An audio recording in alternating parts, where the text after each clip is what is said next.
Ok, velkommen til en ny episode av Skravleklassen på Zencaster. Dette er disse episodene jeg gjør alene, med gjerne gjester fra utlandet. I dag er jeg så heldig å få med meg en veldig, veldig spesiell gjest. Jeg skal introdusere ham på engelsk straks.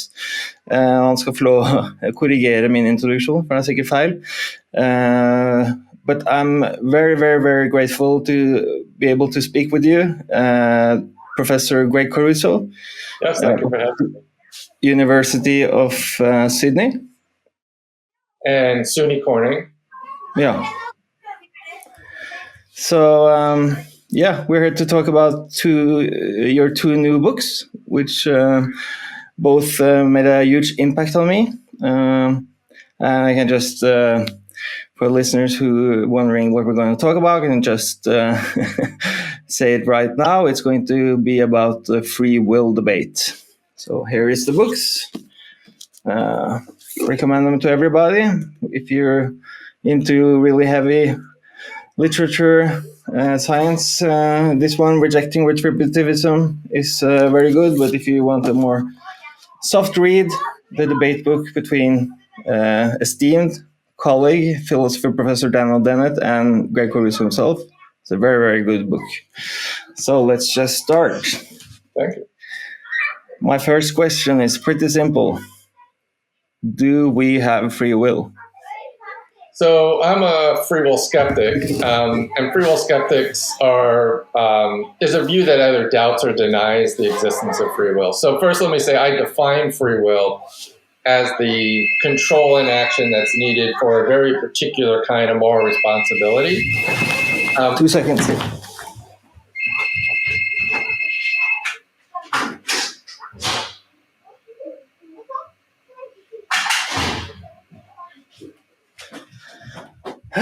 Sorry, there's no kids ringing the bell. They can't do anything about it because they don't have free will. Sorry, jeg kan ikke ha det her nå. Det er ingen der. Vær så snill, gå ut. Some neighborhood kids ringing the bell. So let's start again. I'm going to edit it. My first question is really simple. Do we have free will? So I'm a free will skeptic. I deny or doubt the existence of free will. So as a free will skeptic, I maintain that who we are and what we do is ultimately the result of factors beyond our control, whether those factors be determinism or indeterminism or luck. And because of this, we're never morally responsible for our actions in a very particular sense, the sense that would make us truly deserving of praise and blame and punishment and reward. So I define free will as the control and action that's necessary for what I call basic deserved moral responsibility, the kind of moral responsibility that would make, individuals deserving of certain types of, reactive attitudes or judgments or treatments like retributive punishment or resentment or moral anger. And so I argue that individuals lack that kind of control, the kind of control that would be necessary to ground this kind of free will and moral responsibility. In part because, again, who we are, what we do, I argue, is the result of factors ultimately beyond our control. And those factors could include a number of different things which we could talk about. We're going to dig into all of that. It's so many threads to pick up on.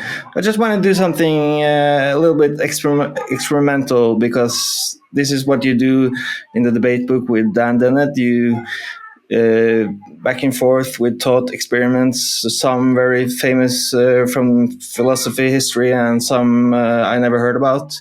Okay. Let's just take what just happened right now. Okay. The doorbell rang. Uh-huh. I interrupted the interview, opened the door for a kid. What happened? Could I have done otherwise? Should I have done otherwise? Is it my fault? So, right. So the argument would be something like, well, you make a choice, right? You could either choose to get up and answer the doorbell or ignore the doorbell. But there are these causal antecedents. In this case, you didn't control any of the external factors. You didn't control someone ringing the doorbell at an inopportune time. You had no say over that. And I would argue you don't ultimately control the internal factors, i.e., that your choices are ultimately driven by internal psychological states, wants, desires, beliefs. And you do make choices according to the skeptic, right? I mean, a choice is different than an eye twitch. Choosing to make a cup of coffee is different than an involuntary reaction. The causes of those actions, though, are these internal psychological states. And the argument that the skeptic gives is you don't ultimately control or determine those internal psychological states. So the fact that you're a kind of person that doesn't want to ignore a doorbell, you're the kind of person who feels a responsibility to get up and see who it is, you're the kind of person that feels, well, obviously you hear something, you identify it as a doorbell, you weigh the decision. If it wasn't very long deliberation, you deliberate though for a second and then you act. The argument would be that you don't control any of the factors that cause you to weigh your decisions in those various ways. That the fact that you have those kinds of psychological motivations are themselves the result of factors beyond your control, whether those be luck, whether those be your upbringing, whether those be your brain chemistry or what neurons are firing, or factors about your childhood, that ultimately your constitutive character, the kind of person that you are, the kind of deliberations that move you, are ultimately the result of things you yourself don't control. So you made the choice, and there is a choice there, but the argument is that that choice is not free. It's the result of factors beyond your control. A personal silly question before we go into the real thick of it. I responded to the doorbell, interrupted the interview. You, as a free will skeptic, can you be irritated? Can you be mad at me, or do you have to No, that's great. Yeah. So one of the things, especially with the kind of free will skepticism I defend, is I tie very closely the issue of free will to certain attitudes, judgments, and treatments. And so in philosophy, sometimes these are called the reactive attitudes. So if you wrong me in some way, in normal interpersonal context, people feel resentment or indignation or moral anger. And part of what the skeptic argues is that some of those reactive attitudes would be unjustified. The ones that require what is called backward-looking control. That is, if you lack the kind of free will and basic desert moral responsibility that skeptics claim, then it would be inappropriate or unjustified to feel moral anger or resentment. That said, a lot of the other interpersonal emotions and reactions that we have are perfectly consistent with the denial of free will. And the few kinds of reactions that we do reject, moral anger, resentment, retributive punishment, we argue that those would be suboptimal to begin with, and that there are alternative reactions. So instead of feeling moral anger, one might feel disappointment or sorrow. So if my daughter does something wrong, for example, one might feel moral anger. One might feel that she deserves punishment. But a skeptic could argue that a replacement attitude in many cases works more effectively. Moral anger could be corrosive to our interpersonal relationships.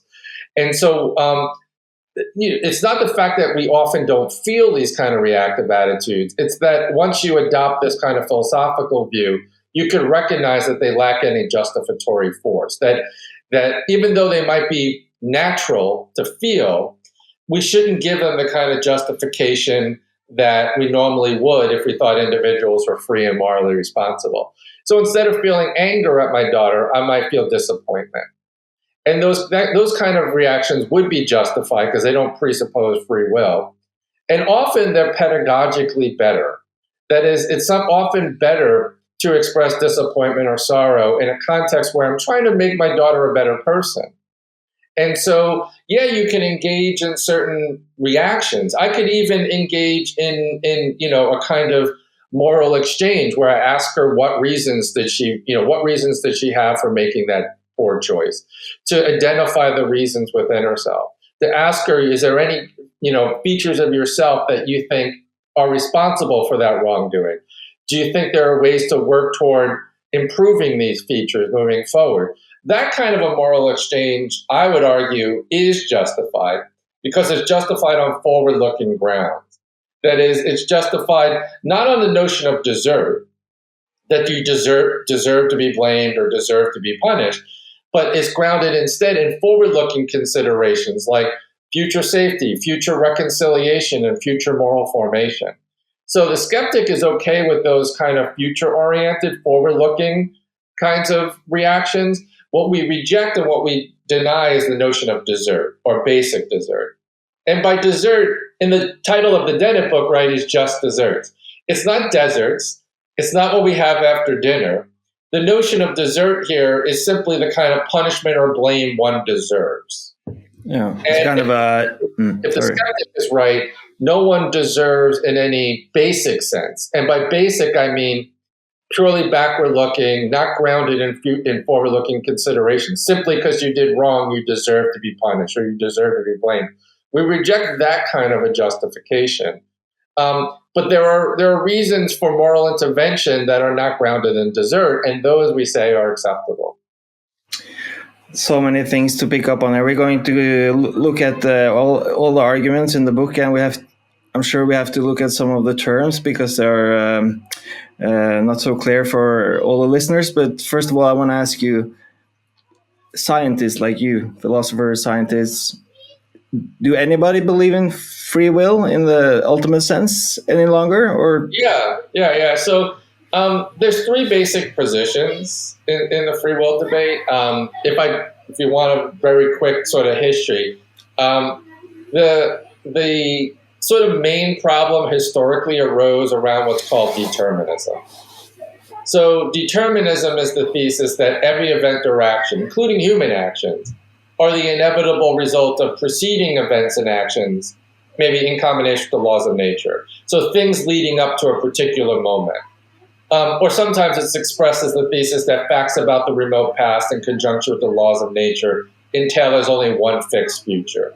And determinism was really prevalent at the beginning or the rise of Newtonian physics.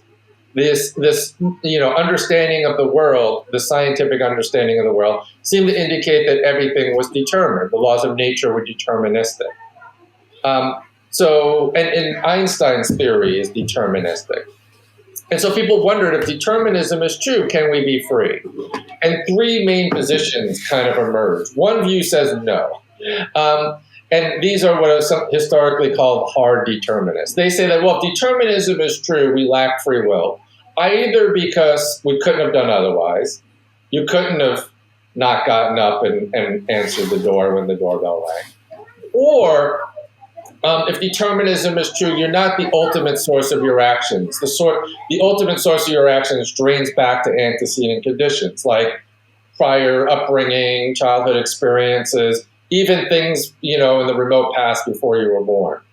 Then there's a view called libertarianism, which is not to be confused with the political view of libertarianism, but this is the view that says, well, if determinism is true, you can't have free will. But they reject determinism and say that individuals are capable of a kind of free will that requires indeterminism. And there are different types of libertarian accounts of how this could be. Some posit mysterious aspects, agency. Sometimes they posit, a kind of dualism where we have non-physical souls. Sometimes the libertarian will posit aspects of an agent that can't be wholly determined by physical aspects. It goes very closely with certain religious views. And so that kind of libertarianism, I just argue, is inconsistent with our best scientific theories about the world.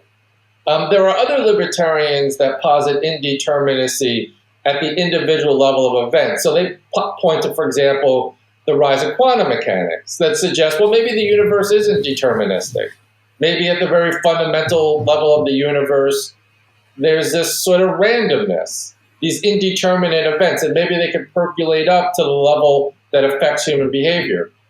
My argument against those views is that that would not preserve free will any more than determinism, because indeterminate events are no more within the control of the agent than determined events.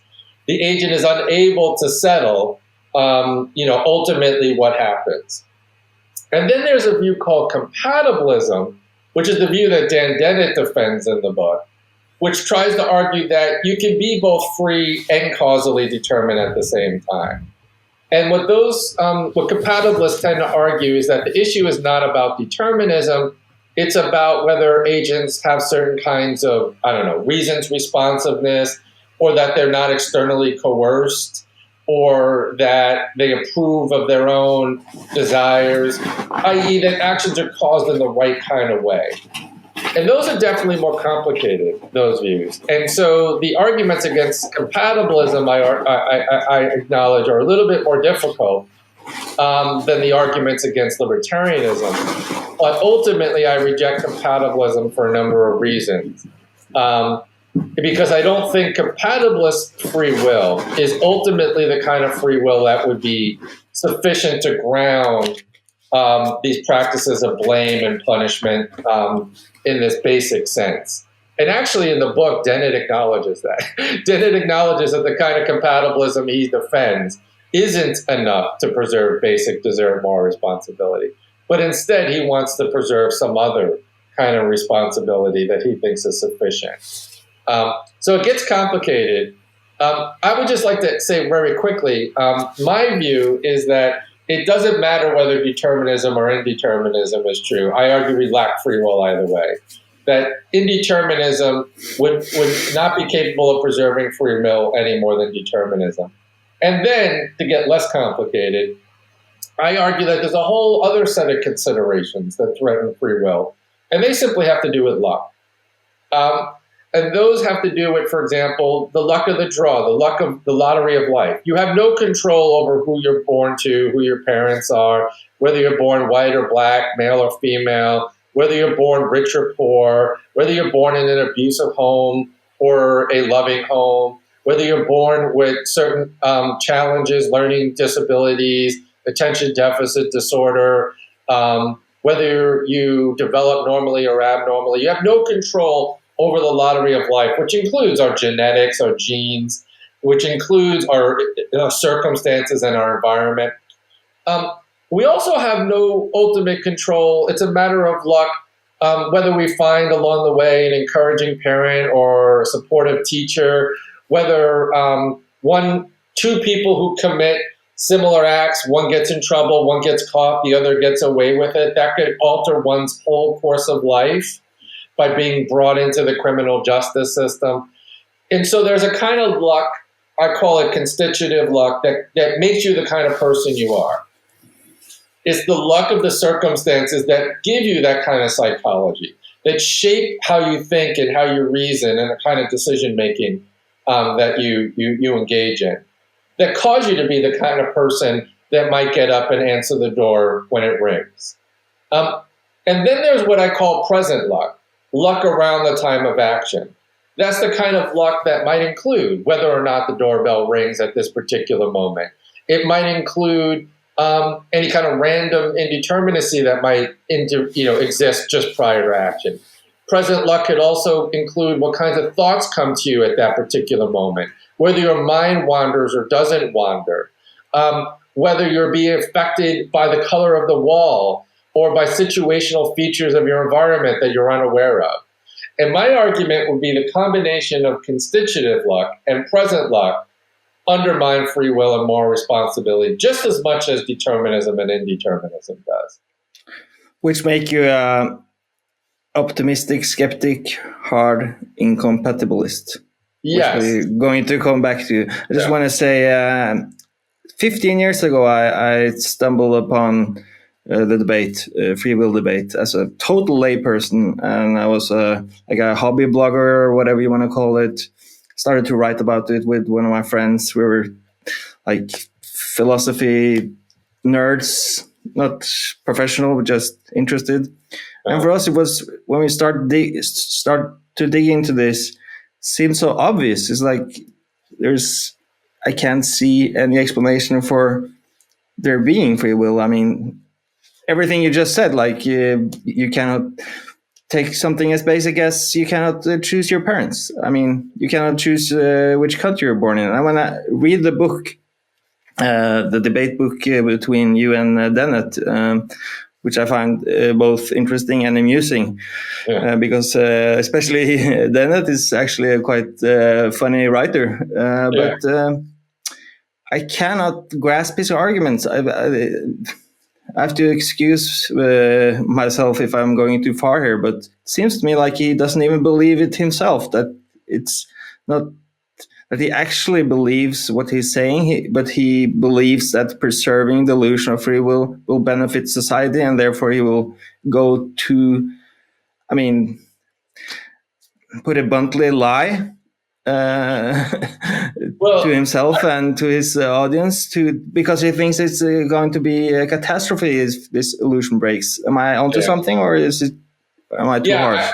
I wouldn't charge Dennett with that, but there's one view called illusionism, and some people think that's what Dennett's doing, where illusionism is the view that, well, we don't have free will, we don't have this kind of ultimate responsibility, but that's a really dangerous idea, and so we have to promote the illusion of free will.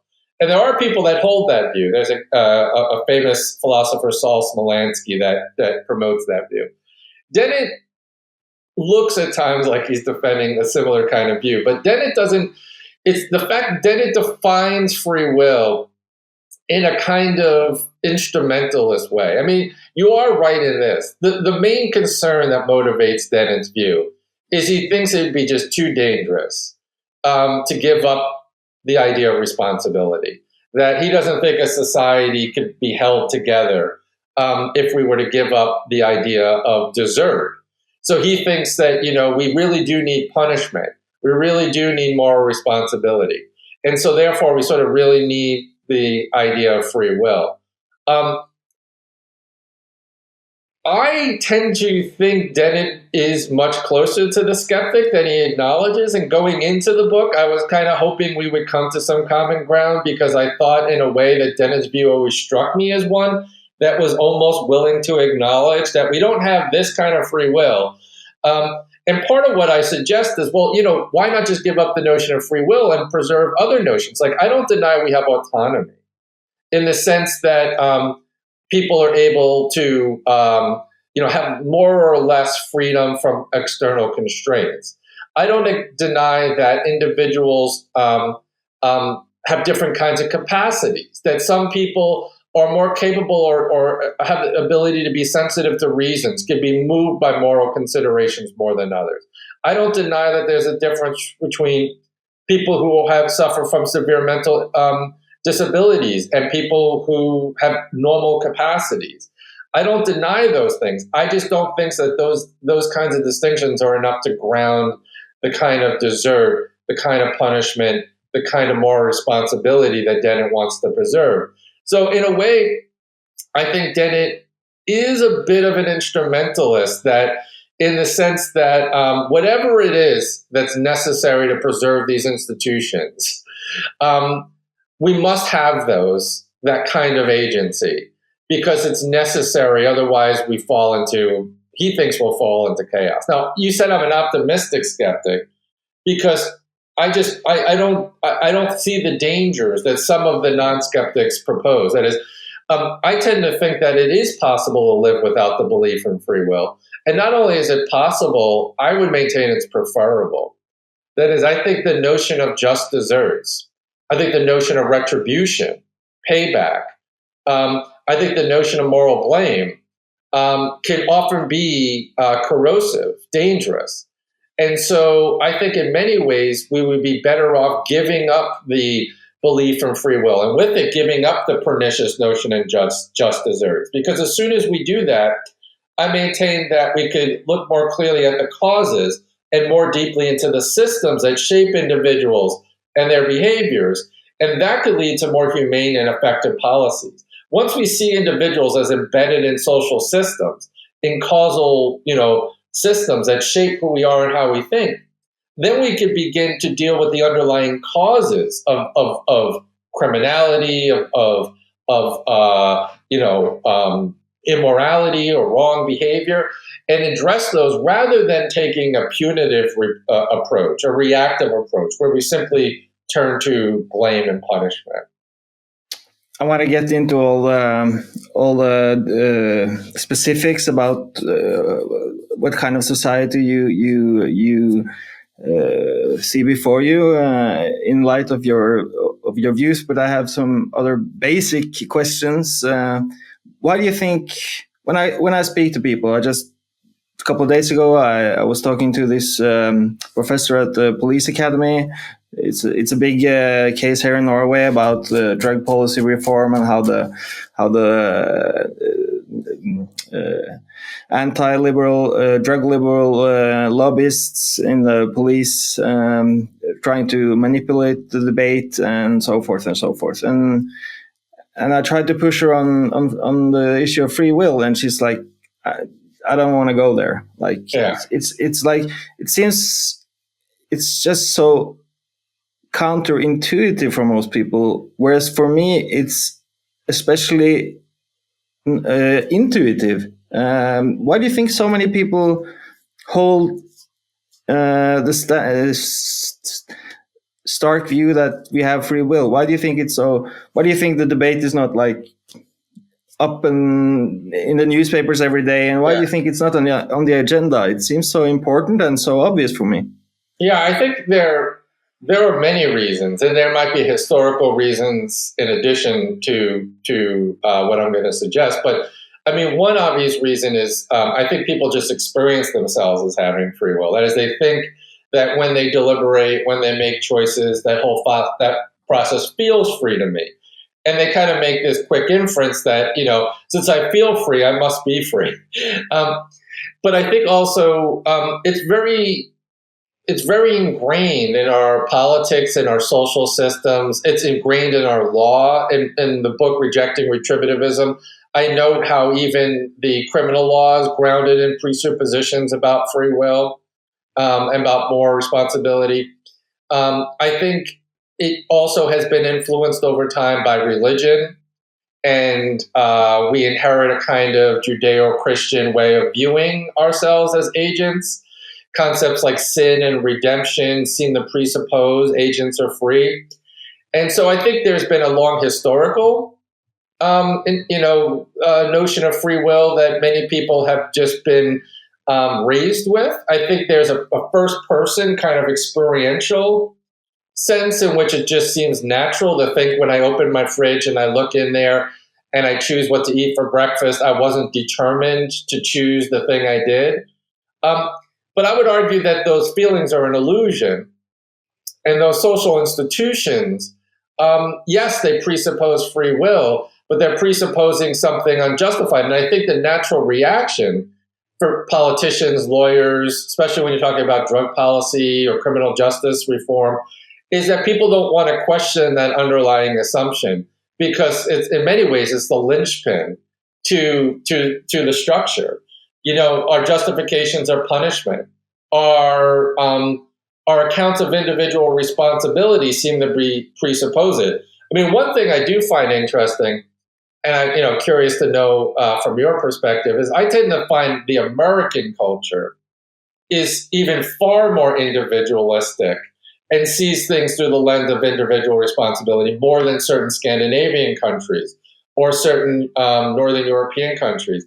I always find when I visit that they are a little bit more willing to acknowledge the social causes of behavior. They're more willing to adopt approaches to criminal justice that focus on rehabilitation and reintegration. They tend to have more, in my mind, enlightened ideas about criminal behavior. But it is interesting that I still think there's an ingrained individualism that's just really hard to shake. Yeah, I'm glad you brought it up because one of Dennett's maybe not his most serious rebuttals in the book is when it comes to your solutions, which we will talk more about later. He says that I can't see the big difference between your model and just like Scandinavia. And it's a bit of truth in that, because I can see when I'm have been start to follow the debate closely again after a bit of a hiatus. I can see that Scandinavia and Norway, especially maybe Sweden also, I don't know if it's because the society as a whole or the individual is here or the politicians or whatever have a more mature concept around free will. Maybe it's other reasons, but I remember vividly when I was a kid, my father's communist, dark red. I remember he always talked about like Reagan and the idea of pulling yourself off the bootstraps. How that it's real American and it's not very fair. So I hear where you come from. It rings true for me. But even still, I think here in Norway, even though we are closer to a kind of a system, not fully. Yeah, it's not because most people actually believe they do not have free will. It's other reasons, but we can come back to that.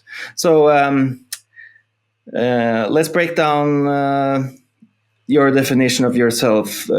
Optimistic, skeptic, hard, incompatibilist. I think we've touched on the last 2/3, but the optimistic part is something to do with... Yeah, where Denne thinks that if you were to adopt a skeptical perspective, he even uses Hobbes here. He says we would fall into a state of nature where life is solitary, British and short. Yeah. And I've always been sort of surprised by philosophers who think that way, especially someone like Denne, by the way. Because Denne has, in his other works, has been a great critic of, say, religion and the Judeo-Christian conceptions of God. And in the past, people felt the same way about God and morality, that, well, if you don't believe in God, morality is just going to crumble, right? That without God, there's no ultimate foundation for morality, and people will just run out and rape, murder, and steal. And what we've seen is empirically that's not the case, right? That as societies have become more secularized, it hasn't been the case that, they devolved into a state of chaos. And I find it very strange that Denne acknowledges that and sees through that. And at times, I think it's a lack of imagination to imagine that there are other systems and other ways of organizing ourselves, other kinds of what I would call moral ecologies that don't have to be identical to the kind of moral ecology that we've found ourselves in, especially the United States, which is, again, very individualistic, focuses on individual responsibility very, very heavily. In fact, there's another term that's become quite prevalent in social psychology. It's known as weird populations. Weird here stands for Western educated, industrial, rich, and democratic. And part of what these new criticisms are that are emerging is that, all of these studies in psychology have been done at Ivy Leagues and, prestigious institutions like Harvard and Yale and Oxford and Cambridge. So you do these studies on undergraduates, and then you make some bold claim about human nature. We're all egoists, or we're all predisposed to the prison paradox, or we're all, etc. And what people have noticed is that, well, those studies have all been done on weird populations. Weird in two ways. Weird is that historically these populations are outliers. Throughout the history of mankind, most people have not lived in Western educated, industrial, rich, democratic nations. That's a relatively new way of living and organizing society. And so I think it might be a weird bias, a Western bias, to think that society has to be predicated on practices like blame, like retribution, like, the kinds of practices that we engage in that presuppose basic desert and just deserts. So my argument as an optimistic skeptic is that there have been societies that are closer to the ideal. There have been societies that have organized themselves with different types of reactive attitudes. There have been societies in the past who denounce these kind of practices. Buddhist cultures, for example, tend to have different attitudes toward blame, toward retribution, toward punishment, toward individual responsibility. And that it's a kind of failure of imagination to think that societies couldn't survive without these kind of practices. Now, Denne says, well, yeah, that's an empirical question, but I highly doubt it.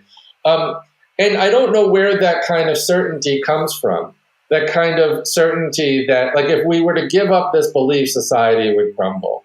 And I equate it often with the old historical belief that if we give up the belief in God, society would crumble. And it turned out it didn't. And I think that quite often people fail to see how it's possible. Now, one way to get them to kind of imagine it is that there are many contexts in our everyday lives where we already adopt this kind of thinking. People are quite capable of understanding the impact that luck plays in one's life. So, for example, and you might have noticed this in the book, Dennett acknowledges, well, I get it, the lottery of life isn't fair, luck plays a big role in who we are. And then he gives this, what I think is a really bad sports analogy. He says, imagine a foot race where someone is given a little bit of a head start based on what month they were born in. Well, what month you're born in is simply a matter of luck, right? No one chooses what month they're born in. And he says, well, is that unfair? He says, well, it would be unfair if life were a sprint, a short race. But he says, life isn't like a sprint, it's like a marathon. And over the course of one's life, luck equals out. Luck, evens out. And I say bullshit to that. In fact, all the empirical evidence shows that small initial inequalities in starting points don't even out over time. They compound themselves. They snowball. So to give you another different sports analogy, Malcolm Gladwell has this really interesting thing in his book, Outliers, where he finds that there's this weird distribution of professional hockey players in the NHL. And born January. He found that all their birthdays, 60, 70%, way beyond statistical chance, clustered in 2 months. I think it maybe December, January, or January, February. I can't remember. And he said, well, there's no way that could be. So what explains it? And what he found is that most of them come from Canada, where they begin ice skating at 4 or 5 years old, and they play hockey at a very young age. And that he discovered that the cutoff date for the Pee Wee League was based on, what month they were born. And if they were born in those 2 months, it ended up they were the oldest kid in the league. Imagine being 5 years old and skating next to someone who is 11 months developmentally junior to you, someone who's nearly 4 years old. Or imagine being 6 years old playing against a 5-year-old. At that age, 11 months difference in size and weight, in hand-eye coordination is a huge advantage. It's not because of natural talent. It's not because of natural aptitude. It's not because of effort or hard work. It's simply they do better because they're a year older almost. And because they do better, the next level up, maybe they're put on a better team. They get elite coaching. They play more difficult players. Maybe they're sidetracked into an elite league where they get better equipment and better facilities and play better players and are challenged more. And over time, this weird matter of luck, what month they were born in, ultimately compounds to the point where you have a far better chance of making it to the professional ranks in hockey if your birthday falls in these 2 months. Now, that's not to say the odd July birthday doesn't make it, but you have to work a lot harder to overcome that natural inequality, that natural advantage or disadvantage based on luck. And so what I've done in my own work is I've discovered that that is true for educational inequity, that is true for incarceration rates, that these natural factors of luck play a huge role in outcomes. And I'm talking about overall outcomes, one's salary, one's incarceration rates, one's divorce rates. And so this natural factor of luck ends up having massive cumulative effects. And it doesn't even out. In fact, a lot of my work is on criminal justice. And what you find is that the social determinants of crime are very similar to the social determinants of health. They involve things like poverty, low socioeconomic status, abuse, exposure to domestic violence, housing, mental illness, healthcare, education, environmental health, nutrition. And what we're discovering is that incarceration rates correlate very, very closely. In fact, far more closely with these social determinants than any other factors. And so it starts to seem, once you begin to become really aware of it, once you really look, that ultimately crime and criminality is more a byproduct of circumstances than people. And if you acknowledge that, then you could begin to look more deeply into approaches, solutions that address the underlying social determinants, the underlying social causes of crime, more than taking a reactive attitude that simply tries to deal with crime through punishment. And it's like if you have a hammer, everything looks like a nail. If you view everything through the lens of individual responsibility and free will, then the right response to wrongdoing, the right response to crime is blame and punishment. Because it's all a byproduct, like Reagan, it's all a byproduct of individuals and their choices. They should have overcome the ghetto. They should have overcome the natural, disadvantages they had. And if you succeed in life, that was all of your own making.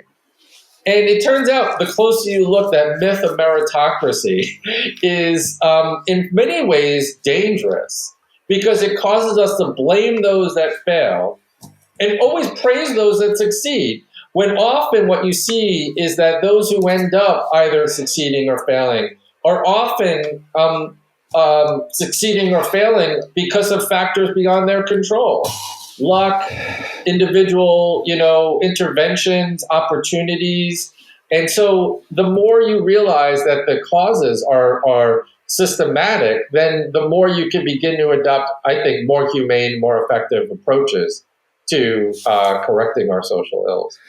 It seems like people have this kind of threshold for understanding, for instance, constitutive luck. I mean, are you familiar with Vincent Felitti and the adverse childhood experience study? No, I'm not sure which one. No, he's a doctor in University of San Diego, worked for Kaiser Permanente.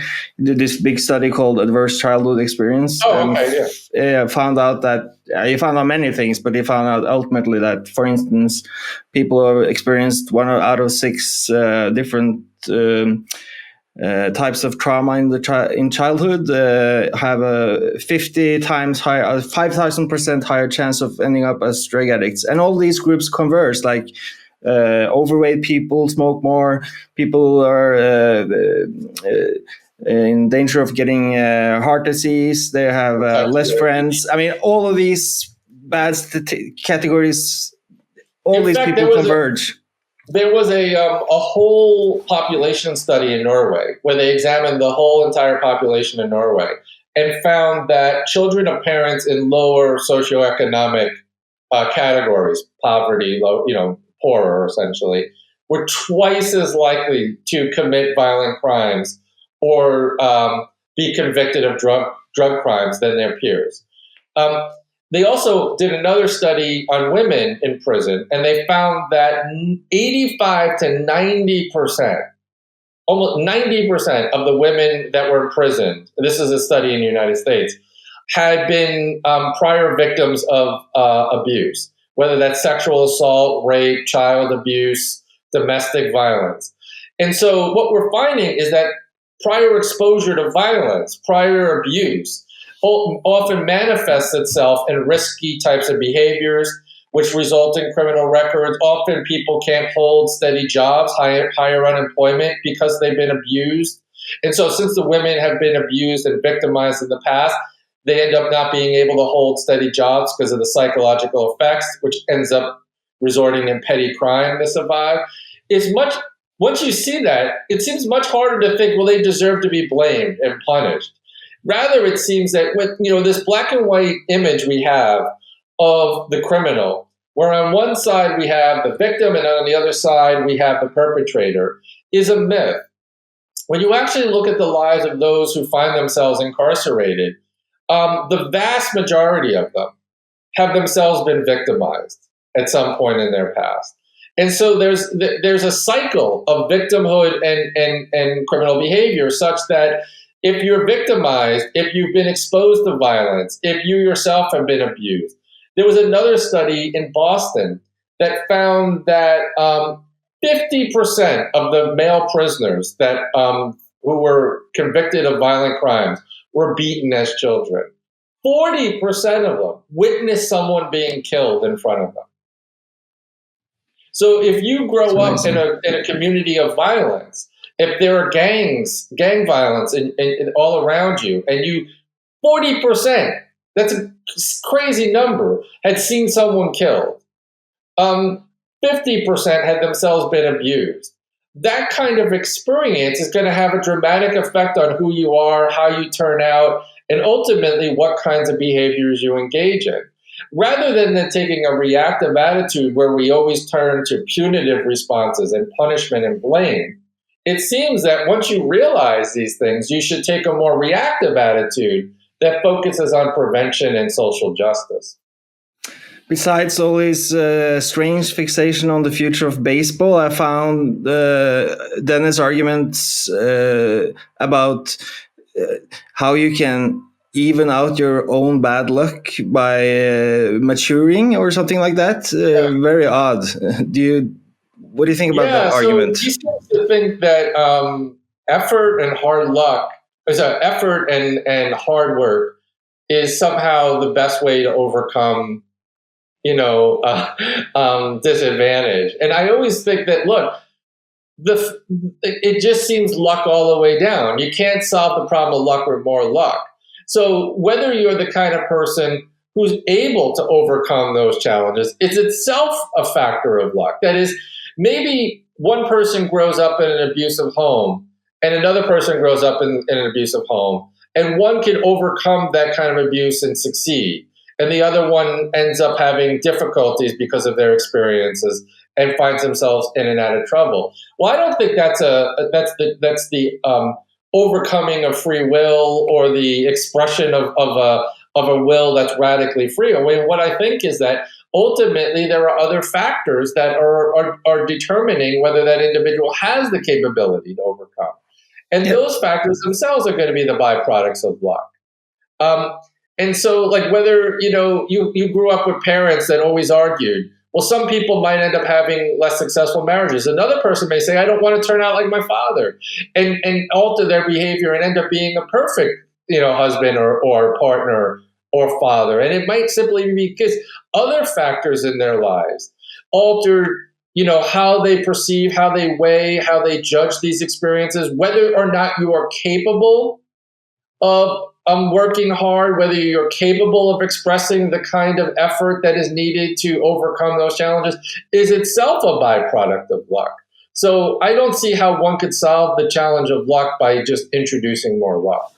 Yeah, because maybe you just said it, but you being a person with willpower to change, like if your father died in a car accident and that just makes you decide to really get a grip on life, whether you're that guy who does that or not is also based on luck. Yeah, let me give an everyday example, because I think people. Let's take one that could be translated into drug addiction, but let me just use it as a more everyday example with chocolate. So let's say I'm a chocoholic. I can't control my cravings for chocolate. And so every day I believe there's chocolate in the kitchen. I desire chocolate, so I make the decision to get off the couch and go eat chocolate. And so one day I decide to join Chocoholics Anonymous. And I joined because I want to gain control of my chocolate addiction, my craving. And so I attend a bunch of these chocoholic meetings, and eventually I learn how to control my desire for chocolate, and I eat a lot less chocolate. This looks like, the overcoming of free will, the champion of free will to overcome my desire. I would argue, no. In fact, it reinforces this kind of thinking, because here's my question. Where did this new desire, i.e. the desire to stop desiring chocolate, come from?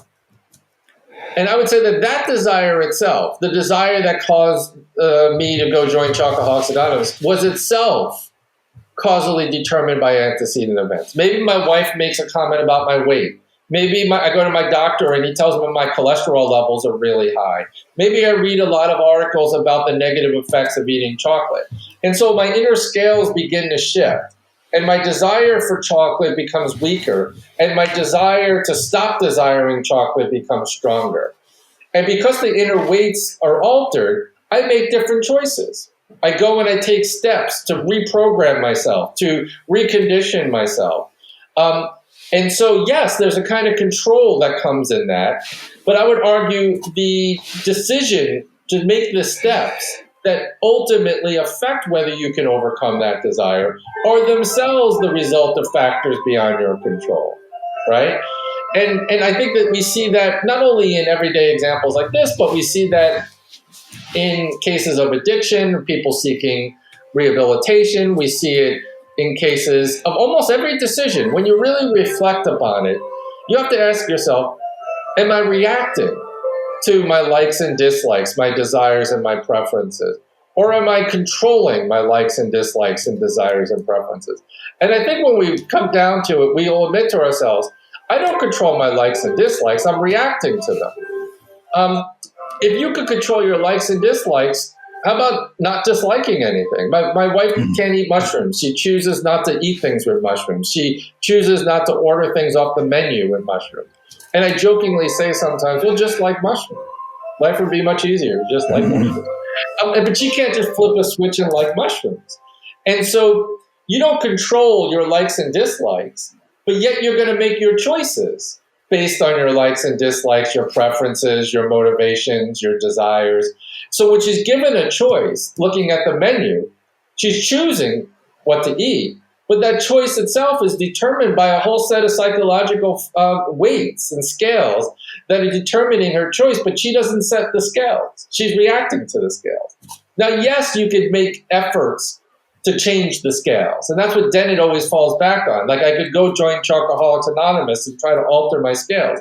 But I would argue that the choice itself to take those steps is itself the result of luck or factors beyond your control. And we often could see that in almost all these cases when you really look carefully enough. Specifically in the field of drug treatment and addiction, and the field which I've been a part of just as a patient and also as a drug policy reformist, it seems endemic almost, the view that you should pull yourself up the bootstraps. Just yesterday I had a discussion with an ex-policeman who was famous because he was a drug addict and a policeman at the same time, and he blah blah blah whatever, but he said to me, like, you underestimate.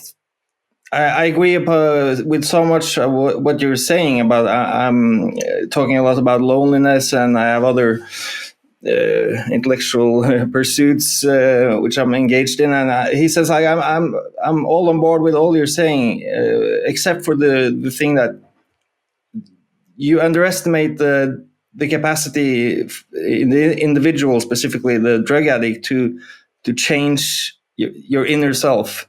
And I find like I'm talking to a wall. And I just want to add, every time I advocate this view or cite one of your arguments or one of your peers' arguments, Sam Harris, Derek Perbohm, or whoever, I always get in return, like, so convenient for you because you're an addict. It's just like you just found a convenient way of looking at life, because then you can blame your parents, you can blame the society, you can blame whatever. And my rebuttal to that is, like, if you actually understand my view, I don't. I blame my father as little as I blame myself, because doesn't have free will either. Yeah. So I want to make it clear that we're not denying that agents can change. We're not denying that people have the ability to change their own psychological makeup. And I think it is important to stress the autonomy of individuals, especially those that are in counseling or those that are seeking rehabilitation.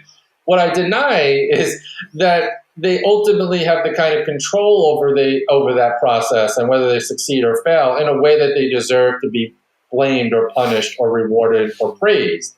And so I think there's a way that we can still encourage individuals to take control in terms of what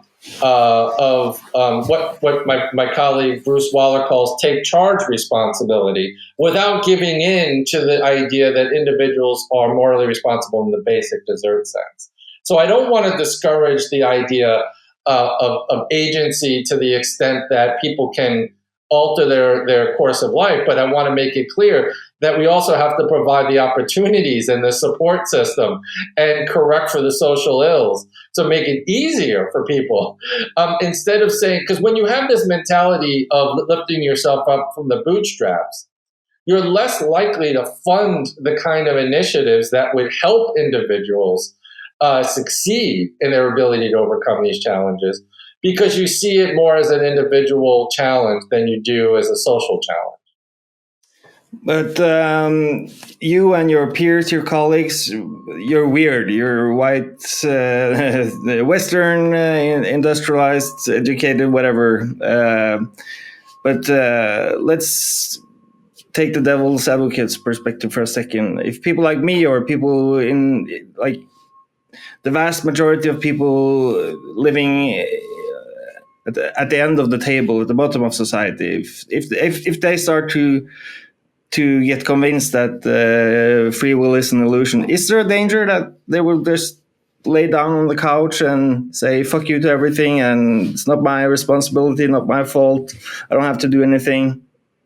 Do you see that danger? Or yeah, I mean, I do see the danger. I think that it might be overblown in the sense that I think it's easy to misunderstand what the skeptic is saying. So I think that if their choices are based on a misunderstanding, then I think there's a chance for that kind of reaction. But I think if properly understood, look, I'm not going to jump in front of a train and say, look, if I'm fated to die today, I'll die. If I'm determined not to die, I won't die. No, I mean, as a skeptic, I would say your choice to jump in front of the train is going to itself determine whether you live or die. So you have to make choices.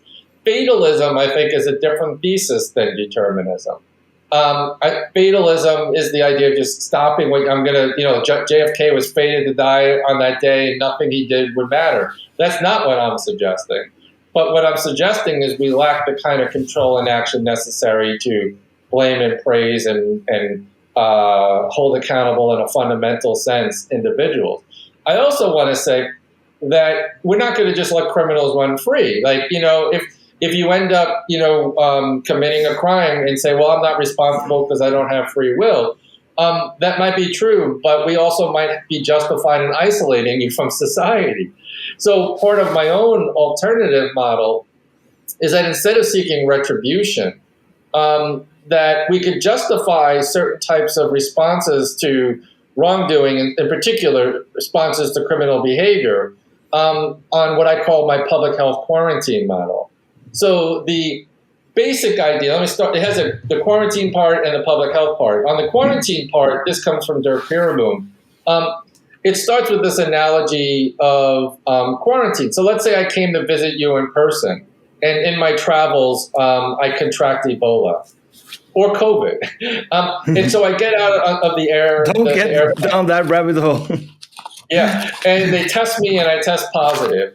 I think that we would all agree, almost all your listeners would agree, that we're justified in quarantining the individual with a communicable disease. And it's not because they deserve it. It's not because they're morally responsible. Most cases, we're not responsible for contracting these communicable diseases. It's not because they need to be given their just deserts. The grounds for quarantine is based on the right of self-defense and prevention of harm to others. We are justified in quarantining the individual with Ebola to prevent a pandemic and loss of life. My argument would be that we could give it an analogous justification for quarantining seriously dangerous criminals.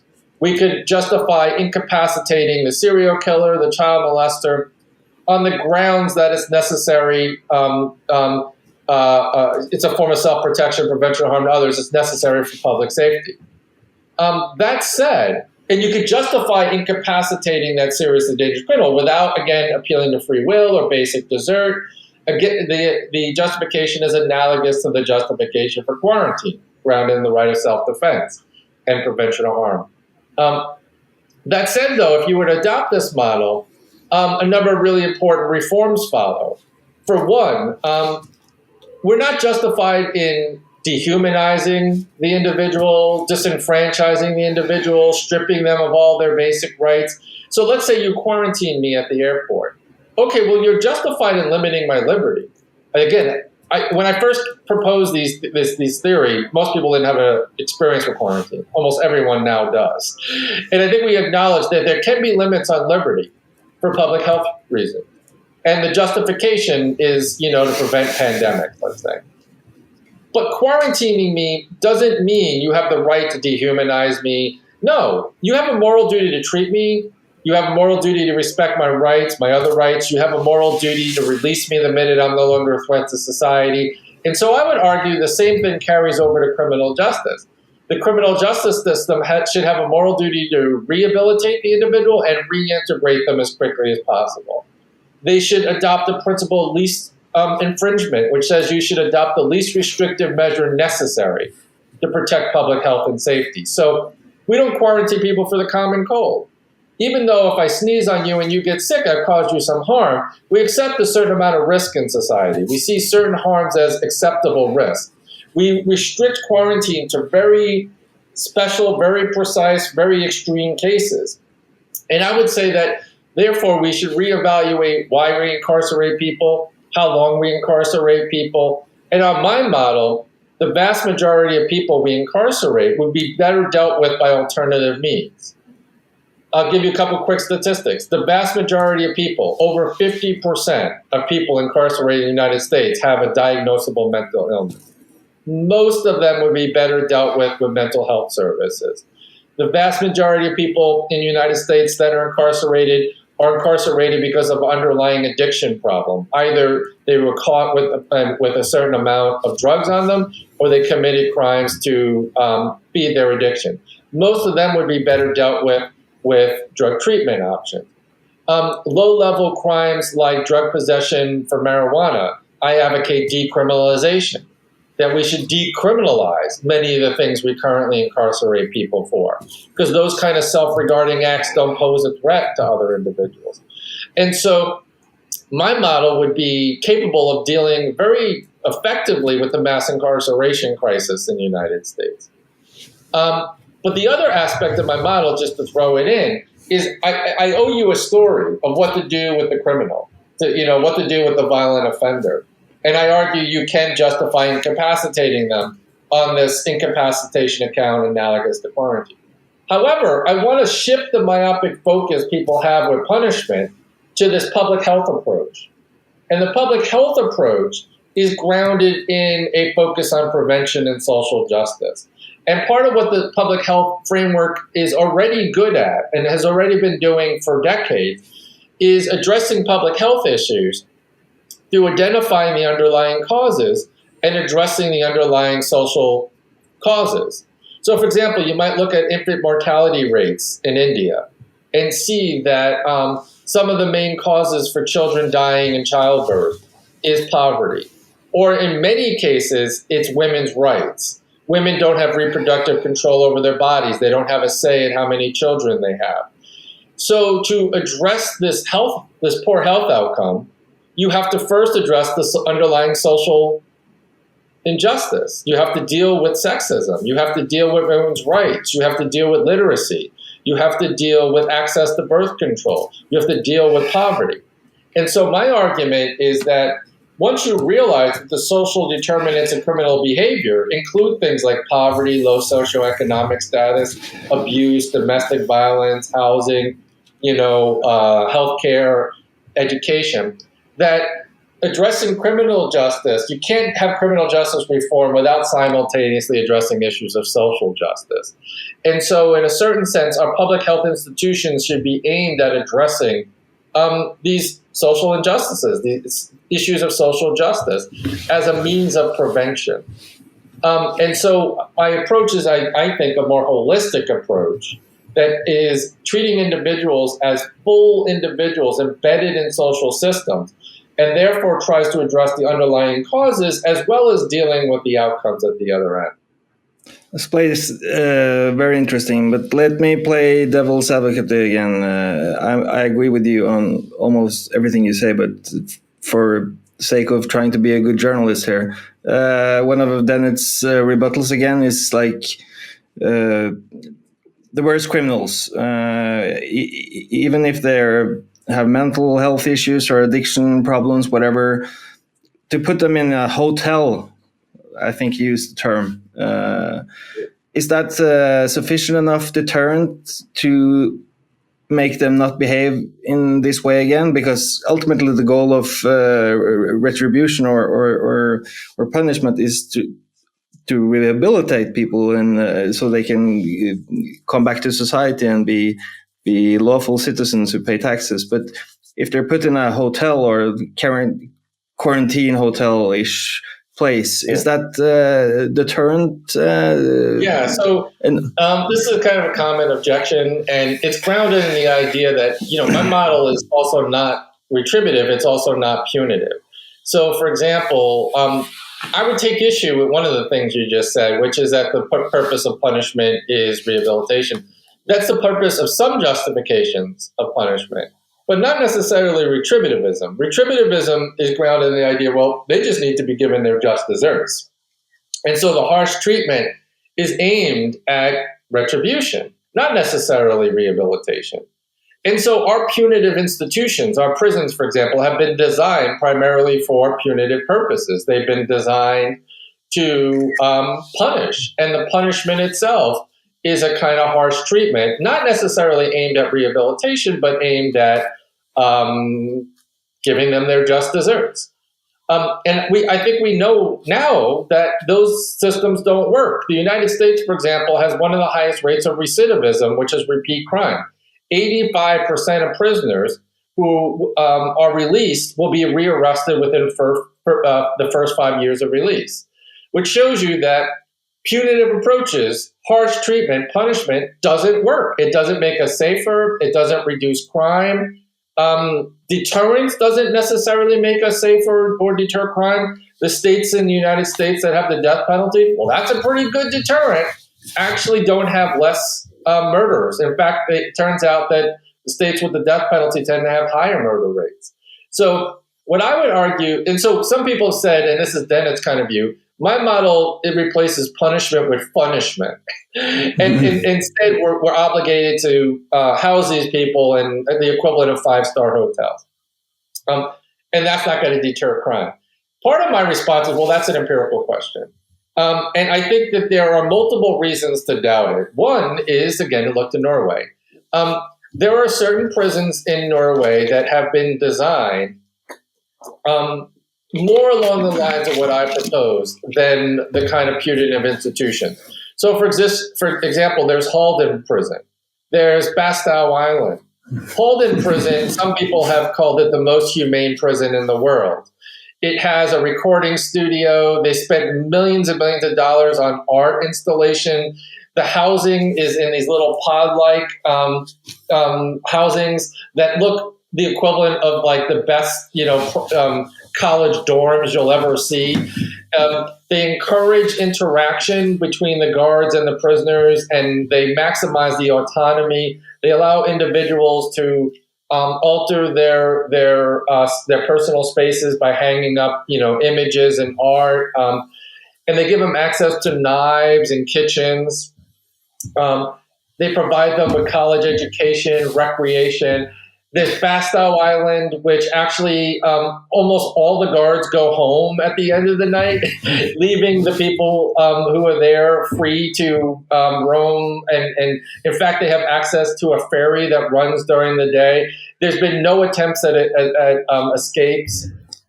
And so it's an empirical question. And what we tend to find is actually that way of treating individuals ends up having a much better effect because of a couple of really important reasons. One, Norway adopts a principle of normality. and I actually endorse this in my book, Rejecting Retributivism. The principle of normality, which is an official policy in Norway, is that the conditions inside prison should resemble the conditions outside prison as much as possible. And so the kind of conditions you live in should resemble the kind of conditions you're going to return to. And the idea there is that this will help aid reintegration, that it makes the reintegration more seamless. Whereas what happens in the US prisons, which are very punitive, cold institutions, is that it instills a kind of learned helplessness. We control every one of your movements, when you go to sleep, when you eat, when you wake up, when you're allowed to leave your cell. We deny you certain opportunities to better yourself. We don't provide you with the kind of mental health services or work training. We dehumanize you.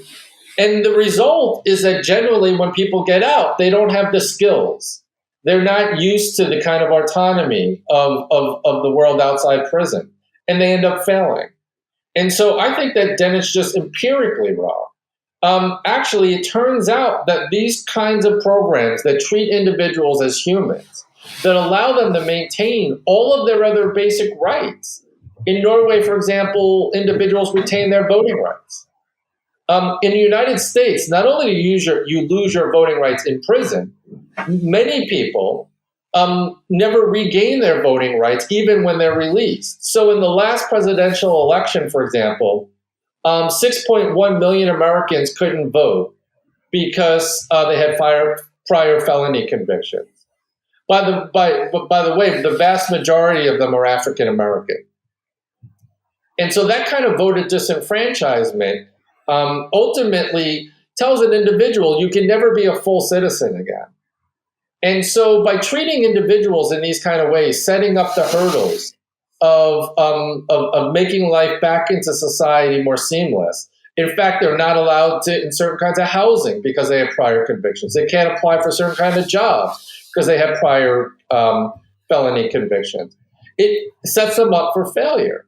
If you can't get a job, if you can't get housing, if you can't vote and have a say in your government, you're likely to fail. You're likely to end up resorting back to crime. So I think that it's wrong that it's just empirically wrong to think that by humanizing individuals, treating them humanely, giving them work training, giving them access to education is going to effectively increase crime. I think that the people who've actually looked at the data will find that it actually reduces crime.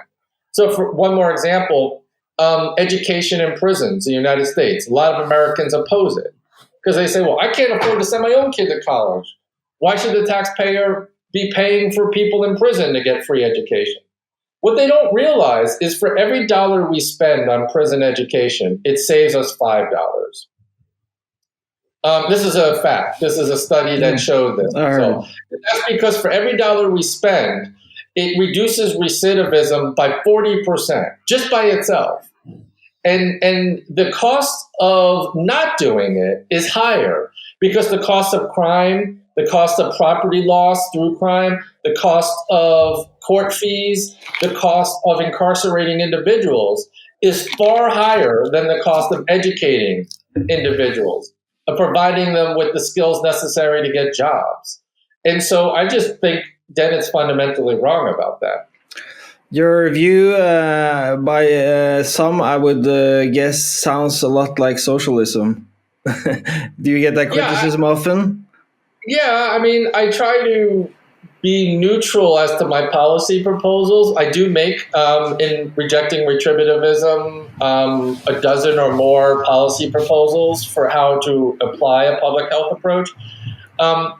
I don't necessarily advocate socialism, but I would say in my own views, I lean more towards social democratic systems because I do think, for example, one of the things that drives not only poor health outcomes, but incarceration rates is the lack of consistent health care. And in the United States, we have a privatized healthcare system. And almost every other advanced nation in the world has universal health care. Now, what I say is, however you solve the problem, we need to be able to afford health care consistent health care and quality health care for all citizens. not only because it's the right thing to do, but because it actually reduces crime, it actually reduces poor health outcomes, it's effective, it saves money. And so whether you do that through socialist medicine or universal health care, or whether you do it through some privatized method, I would argue that we have a moral imperative to do it. Now, my own view is that we should have socialized medicine. My own view is that it's a far more effective way to deal with the problem. But right, you're going to get people that resist it if you label yourself in that way, because people are just going to resist this political agenda. But what I would argue, it's not just a political agenda. It's an agenda motivated by data and motivated by a conception of justice, which I adopt in this book, which I call a capabilities approach to social justice, that says that justice should aim at certain conditions that are necessary for human well-being. And some of those include things like health and education. They also include respect and safety. And to best apply social policy, to best apply social funds to effectively deal with these social underlying social institutions, I think would lead toward policies that generally come closer to the kind of policies you see in Northern European or Scandinavian countries. I don't want to mix my politics too much with my proposals here, because that gives people grounds for rejecting it. In danger of sounding too grandiose on your behalf, it sounds to me a bit like the free will skeptic utopia is maybe the puzzle that we didn't we lacked to get socialism to actually work. There was like the last piece of the puzzle to make socialism, whatever you want to call it, because it's obviously the cliche goes that it fails in praxis. But maybe I would say that you don't need pure socialism. You might just have a kind of mixed economy, like more democratic socialist nations that have free market economic capitalist kind of economic approaches, but then they still have universal health care, universal education, more access, in some countries even free access to even college education. I would favor different approaches to homelessness that might even include providing free housing and things like this, because what we find is actually these programs work. And so what I would suggest is, like, whether you adopt a free market approach or whatever economic model your country has, it should be data driven. We still should look at what policies work, and in certain areas of society, socialized approaches tend to do well. I mean, but America's always had a mix. I mean, we've always had socialized education, right? We've always had socialized police and fire protection. America, considers its, socialism a kind of evil term, but we've never had a pure capitalist system. We've always had a mixed system. And so it's just a question of how mixed and in what context and what areas of society do we certain things better left to the forces of the free market. I would say certain goods are just too important to live up to the forces of the free market. One of them would be health. Maybe you already answered it, but one of the criticisms you may meet is this sounds good on paper. Your hopes for a future society, more humane society, more social democratic. It's all well and good, but it's just too expensive. Well, I mean, I actually, in the Rejecting Retributivism book, addressed this what I call the cost argument. And through actual studies that have been done, I try to argue that in many ways it actually ends up reducing costs. Like, again, the education and prison programs, for every dollar we spend, it actually saves us $5. The same has been shown with many of the other preventive approaches that I recommend, that in the long run, it actually saves us money. And not only saves us money, saves us hardship, because it prevents the kind of victimhood and criminal behavior in the first place which ultimately is the goal, I think, of all systems. And so the United States spends billions upon billions of dollars each year to pay for its mass incarceration. We have one of the smallest populations in the world. We actually only have 4.5% of the world's population, but America houses 25% of the world's prisoners. That's the highest rate of incarceration known to civilization. We incarcerate 700 people for every 100,000 people. Norway, Denmark, Sweden, they hover around 60 per 100,000. We're at 700 per 100,000. We're imprisoning essentially over 10 times as many people as other democratic nations. And we're not getting better outcomes. So this is an extremely costly system. And if we adopt alternative approaches that focus on prevention and social justice, it actually ends up, when you look at the data, saving us money instead of costing us money. Land of the free. Huh? Yeah. Do you look upon yourself as a revolutionary? Because for me, this sounds like if your ideas gain traction and people go over to your camp, it's maybe the biggest revolution since we killed God back in Nietzsche's days. I try to avoid labeling myself anything, including a revolution, but I do think that if you take seriously the ideas I propose, especially in rejecting retributivism, it's going to require massive reforms. It also lends itself to abolitionist thinking about prisons to a certain extent. Yeah, these are revolutionary ideas, but they're ideas that are not foreign, I would say. Like when you look at America and you look at the Black Lives Matter movement, when you look at the vast majority of people who are out there in the streets objecting to police brutality, when you look at the defund the police movement, and I agree with a lot of the platforms of these programs properly understood.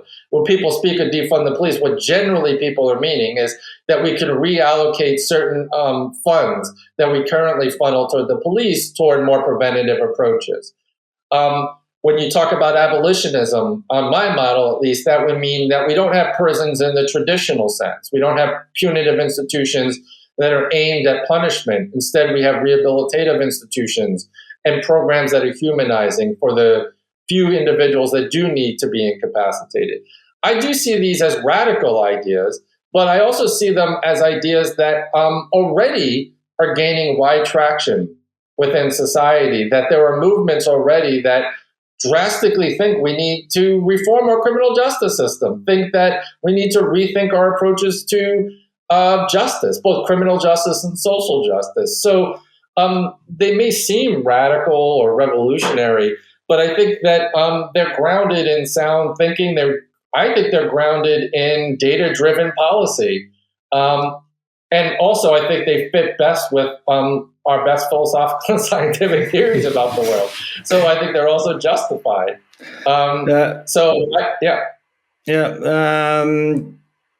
You're obviously up against some very powerful forces that will oppose these views, because from everything you're saying and everything that's obvious, you're on the side of the less wealthy, less educated, less disenfranchised. So rich people, weird people, not weird like in strange, but they will object these ideas for sure. Many of them, if they gain traction enough. I do think one way to kind of motivate them is to point to their own self-advantage, because that seems to be what motivates a lot of them, is to kind of reveal to them that in the end, it's actually better to adopt this kind of approach because it's more effective. It will make them safer. It protects them better from crime. And so in the end, they should adopt it for those reasons alone. But the other thing that often works is when you get people to really reflect on luck and how much of their own luck, their own success, and their own failures have been the result of factors of luck or things beyond their control. And once you begin to realize that, I think people can begin to gain a more humanistic and humane understanding of human behavior and realize that, oh, maybe it isn't the fact that the poor are poor because they're lazy or don't want to work. Or maybe it's not the case that those incarcerated are just evil people who've done evil things. That maybe there were some, factors that led them to that kind of a life. I mean, you could get people to that point, I think, if you just slowly get them to think more about their own lives. I can actually foresee like some very, very rich philanthropists going along with your ideas to a certain point, but maybe I just want to suggest maybe the thing that really stops them from grasping this as a whole holistic idea is the fact that their own success, like take Bill Gates or Buffett or Bezos or whoever. I don't know if Bezos is a philanthropist, but maybe Elon Musk. The thing that maybe will stop them in the end from really, really grasping and taking action is that your view takes away all of their achievements from them. Yeah, but there's a quote from Einstein, an interview he did in 1930. Yeah, he didn't believe in free will. Yeah, I like to quote quite a lot. I mean, Einstein didn't believe in free will, and so the person was saying, well, what does that mean? Like, you don't deserve praise for general relativity or for your accomplishments? And Einstein was pretty clear he didn't think he was. And I think there's a sense in which I think we all sometimes feel that way already, which is like when we turn out well, sometimes we say, well, thank you, mom and dad, or thank you for, I was just happened to be raised well, or, and we often see that, that moral fiber or that moral character we have was, because of other things, because, I was raised in a certain kind of way. And I think that we often see that sometimes, and then in other parts of our lives, we want to take full credit for our achievements.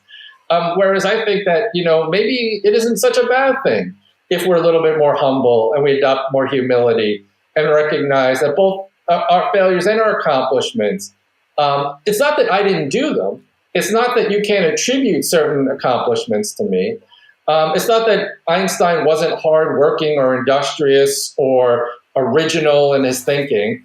It's that Einstein doesn't think he needs to be deserved to be praised for his ingenuity and his creativity. And in that, I agree. And so I do think there are certain, and there is a strand in America that would definitely resist that because they want to believe that they did it themselves and they deserve everything they have because they were self-made. But when you really think about it, no one is purely self-made. The Daniel Plain views. But what about sports? The Olympics, soccer? Is there room for sports in your utopia? Yeah, I don't mind the idea that in certain kinds of, artificial kind of board games, sports, organized sports, that, we acknowledge the accomplishments of individuals. I think that acknowledgments can often encourage other people to pursue certain habits and to pursue certain outcomes. I do think that we should be a little bit less enamored with accomplishments of the rich and famous. I think we should rethink in certain ways the myth of the genius. We have this romantic idea of the genius musician or artist or the filmmaker or director. I tend to think that, that romantic notion of the individual genius that's self-made and somehow created their own creativity is a myth. But I do think that, there's nothing wrong, I think, with identifying with one's, city and supporting their soccer team or being happy when one's team wins. In terms of lavishing people with trophies and stuff, I don't know if that's always necessary. You're obviously on the left politically. I wanna we're closing we're soon wrap up soon, yeah, as you say. But one last question and one last bit. What do you think about today's left?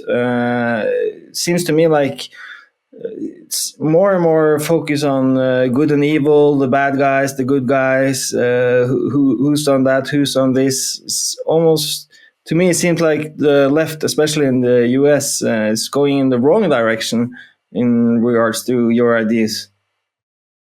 I mean, I think it depends and who we consider the left and how we view it. But I do think that both sides can be guilty and both sides can be drawn into the blame game.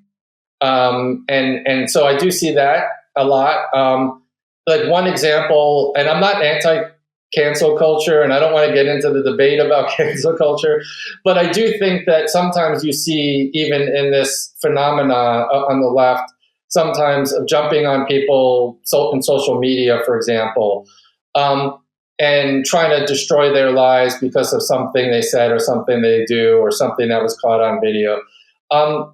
I feel like that's a weird thing that's new, and part of it is like retributive. It's like we want to punish this person, we want to destroy them, and I find that at odds with my kind of view, which is based more in forgiveness and more in understanding, or just to put it more simply, we shouldn't judge individuals from their worst deed.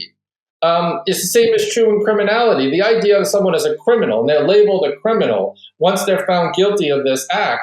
I just ask upon anyone to ask themselves, would you like to be identified or judged or labeled, or your identity be defined by your one worst deed? I don't think none of us really want that.